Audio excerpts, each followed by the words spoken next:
Photographer मागे मागे photographer मागे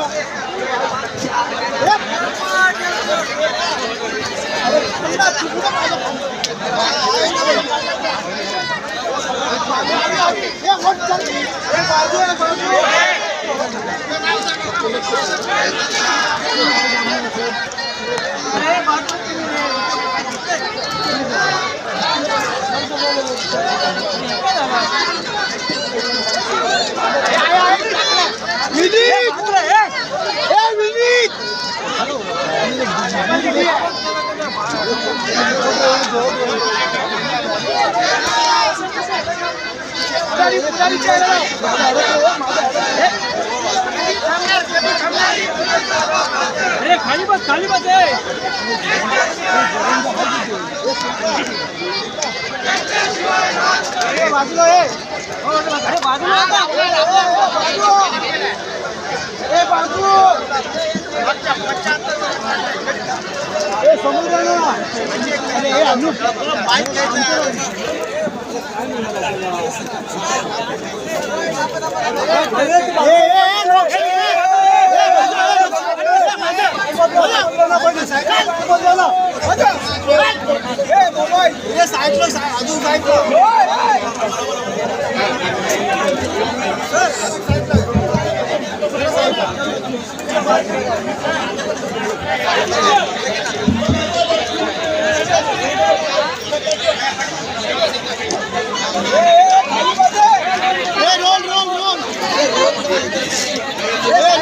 शांत बसा रे.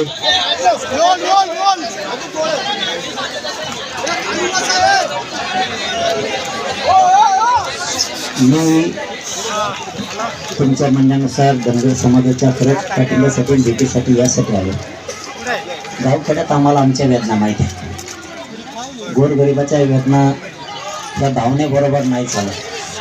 तुम्ही भावनेनं बोलता, तुम्ही खोटंही बोलता, परंतु दुःख आणि वेदना जर जाणून घ्यायची असेल तर तुम्हाला सत्यात उतरून कृती करावी लागणार आहे, त्यावेळेस न्याय मिळणार आहे.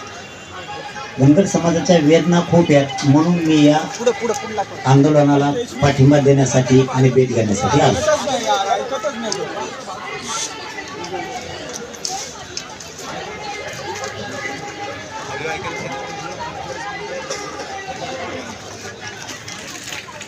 अरे धनगराच्या नेत्याला बाबा ताई तुम्ही बरकटे जमर का खेळ मापांगे सगळा. धनगरांच्या नेत्याला म्हणजे ज्याला कधीच मी बोललोच नाहीये. आता खरंच सांगितलं मी मीडियासुद्धा, आणि हे मीडियाला पण माहिती आहे, यांनीच आमच्या अन्यायाला वाचा पडले, त्यामुळे यांना आपण कधीच खोटं बोलत नाही. यांची माझी जीवनातली पहिली भेट असं कधीच नाही. का खोटं बोलायचं असते मला का आहे चल बसले काय करायचं काय म्हणून नाही तो नाहीच ना. तसं धनगर बांधवांच्या सगळ्या नेत्यांना ज्यांना मी बोललो नाही त्यांना सुद्धा त्याचा अर्थ असा सगळे हो. आता सगळे त्यांच्याकडूनच नाव घेणार, काही त्या कोराड्या बाया कोण घेईन, काही आणखी कोणाकोण घेईन, मला स्वतःच माहिती होतं 2-4 तेवढ्याचे, बाकी सगळ्यांना मागच्या 70 वर्षाचा अन्याय दूर कधी होणार? एकच दिवसात होईल.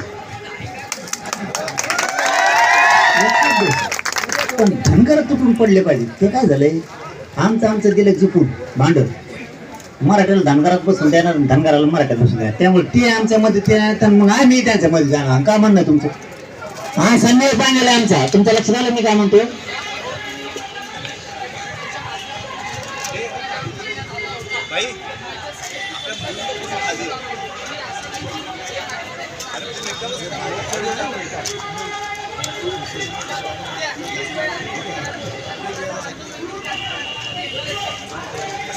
बघा धनगर बांधव जर एकत्र आला ना, मराठी खरंच घरी नाही राहणार. अरे नुसते आम्ही थोडे चालतो, आमचं 60% आंदोलन होतं 7. आणि हे फक्त देवेंद्र फडणवीस साहेबाला माहित होतं मी किती कलाकार आहे. मी 60% केलेलं त्यांना नंतर उशिरा माहीत झालं. ती पहिला सुद्धा टप्पा नव्हता.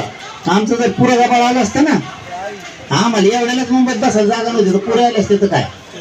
पण मला गर्व वाटतो माझ्या समाजात. इतके आमच्यात मतभेद होते, पुरे बाजूला फेकले आणि आज एकजुटीनं राज्यावर काम करतं, एकजुटीने. तशीच माझी अपेक्षा धनगरांनी करावं. कुणीतरी यायचं आणि तुमच्याकडून आमच्याकडे वाद लावून द्यायचा, तुम्ही आम्हाला पाणी पाजायचं नाही, आम्ही तुम्हाला पाणी द्यायचं नाही घोटभर. कोणाचं ते सांगणार आपल्या जमाती संपणार आपण.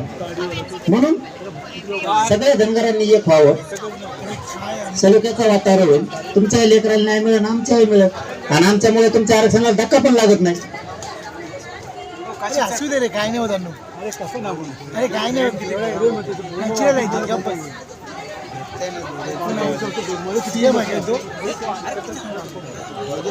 चांगलं जमता येईल म्हणजे माहीत खेड्यातले शब्द तुम्ही देता काढी टाकून, मग आम्हाला जे भुंगा चालू होईल आता तुमचं ते चांगलं आहे का चांगलं आहे का त्याचं टेन्शन नाही का, 7 पिढीचं संबंध नाही.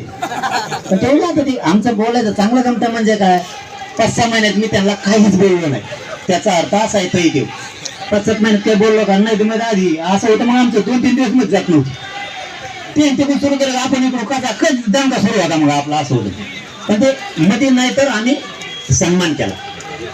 चला ह्या माणसानं हैदराबादला जे हार दिला, पश्चिम महाराष्ट्र सुख देणार आहे, मग सन्मान केला पाहिजे. तसं बरं आहे. कधी मध्ये समजा आता बोलत नाहीये आणि जर धोका दिला JR मध्ये, त्यांच्या मागे पुन्हा 7:30 सुरू झाली म्हणून समजायचं, आपण त्यांच्या मागे लागलो. आता त्यांना काय सल्ला द्यायला, ते बारीक लेकरू बी नाही म्हणून त्याला दूध पाजायचं आधी, मग बाटलीत साखर टाकायचं थोडी, मग बारीक लेकरावून बोळ्यान दूध पागा, ते बारकं सगळं नाही. चांगल्या जी चिरीत आहे ती पुढे दिसला आणि डांगराचं पण पुढे द्यायला हवं. बारीक लेकरं सांगायचं असतं.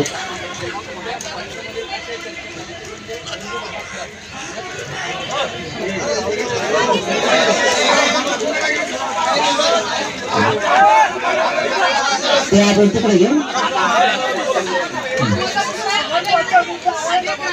नाही बघा, अशा समाजात खरंच अशा प्रवृत्ती नसल्या पण पाहिजे. अशा प्रवृत्ती कोणत्याच समाजासाठी घातक, मराठा असो, धनगर असो, हिंदू धर्मातील असो किंवा कुठलाही धर्म असो, अशा प्रवृत्तीचे लोक हे जैन समाजाच्या संस्कारावरती वाईट परिणाम करणारे असतात. असे कशातच नसून, आता तुम्ही विषय काढला म्हणून, नाही मी हे विषय काढणार नव्हतो, मी म्हणतो आपण तिकडे पटांवर बोलतो, जाऊन द्या, काय हे व्यवस्थित काय आता सामाजिकच मुद्दा आहे, काय अडचण नाही.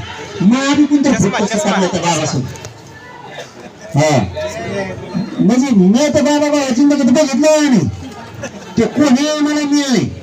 आणि त्याचा सगळं महा फोटो टाकला, फोटो बी असं टाकला बघा, किती नमुनेबाज लोक असं टाकणाराने. मी नाईट पॅन्ट आहे आणि T-शर्ट आहे, मग का माझ्या घरी आलता का तो, ती काय बायको आहे का मग आपली, चांगल्या कपड्यावर तरी टाकावं, म्हणजे बघा टाकणार डोकं तरी चांगलं लावायचं की नाही, मग आपल्या चांगल्या कपड्यावर टाकावं. मी T-शर्ट आहे माझ्या घरी, तेव्हा बाबा तर जणून हाय प्रोफाईल आहे काहीतरी, नेत्याचा गुरु आहे जणून, तो नेत्याचा आणि नेतिनीचा, आणि मग ते गुरु आहे आणि ती माझ्याकडे काय लिहून तिकडे शाळेला अंतरवाली, तो कसा लिहून तिकडे, साधा सोपा प्रश्न. कोण कोणाला काय बदनाम करेन काहीच भरोसा नाही. मला काय केलं, म्हणलं तुमचा फोटो त्याचं काय, म्हणलं त्याचा मग काही संबंध रे. मग ते सांगितलं ते कोणता कोण छोटं बहिणी ते. अशा वृत्तीला संपवलंच पाहिजे, फासावरती दिलंच पाहिजे. आणि मग काय आला तो इतक्याला